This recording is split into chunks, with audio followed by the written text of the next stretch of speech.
Israel के खिलाफ Iran की युद्धक तैयारियां तेज हो चुकी हैं और ईरानी नेवी ने एंटी शिप मिसाइल को कर दिया है तैनात। बड़ी खबर आपको बता रहे हैं, supersonic anti ship cruise missile की तैनाती को लेकर है और इजरायल से खतरे के मद्देनजर मिसाइल को किया गया है तैनात। तो एक बार फिर से बता दें, ये बड़ी खबर है इस वॉर फ्रंट से, जहां मिडिल ईस्ट के इस हालात के बीच में इजरायल के खिलाफ ईरान की युद्धक तैयारियां हो रही हैं तेज और ईरानी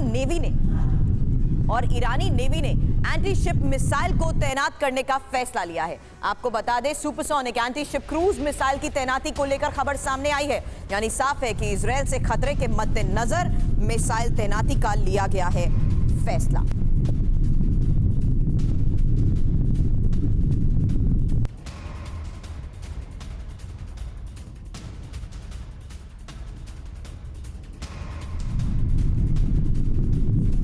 ईरान के सर्वोच्च नेता खामनेई का प्रण इस बार बहुत घातक साबित होने वाला है, क्योंकि खामनेई ने खुद मोर्चा संभाला हुआ है और इजरायल को कैसे सबक सिखाया जाए, मेहमान हानिया की मौत का कैसे बदला लिया जाए, इसका पूरा खाका तैयार है। इस पर बस अमल होना बाकी है और खामनेई के एक आदेश पर ईरानी सैन्य बल अपनी ताकत दिखाने के लिए भी तैयार है। जो खबर ईरान से आ रही है उसके मुताबिक इजरायल पर ऐसा हमला होगा जिसे देखकर पूरी दुनिया दहल उठेगी और इसकी तैयारियां किस तरीके से शुरू हो चुकी हैं। क्रूज मिसाइल तैनात हैं, घातक ड्रोन ने पोजीशंस संभाल ली है और बड़ी खबर उसी आधार पर, क्योंकि ईरान ने जिस क्रूज मिसाइल की तैनाती की है उसके बारे में अब इंफॉर्मेशन आपके सामने। खबर यह है कि ईरानी नेवी की यह बड़ी तैयारी है, अब इसमें एंटी शिप मिसाइल की तैनाती को लेकर फैसला हुआ है। पनडुब्बी को भी तबाह करने की यह क्षमता रखता है। ईरान के पास 2654 क्रूज मिसाइल होने का भी अंदेशा है। अब इस तैयारी के तहत आगे क्या संकेत मिल रहे हैं, क्योंकि आपको ये समझना चाहिए कि ईरान से आ रहे उन 5 संकेतों की जो इंफॉर्मेशन अभी आई है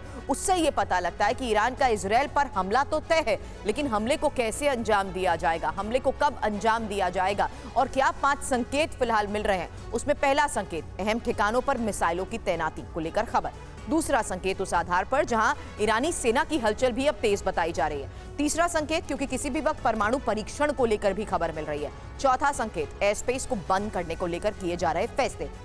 वहीं पांचवा संकेत खामनेई लगातार जिस तरीके से बैठक कर रहे हैं। हमारे डिफेंस एडिटर सुमित चौधरी इस वक्त मेरे साथ हैं और सुमित, पिछले कई दिनों से हालात पर तो सबकी नजर है, लेकिन सवाल अभी भी ये कायम है कि हमले को लेकर कैसी तैयारी और कब किस तरीके से हमलों को दिया जा सकता है अंजाम।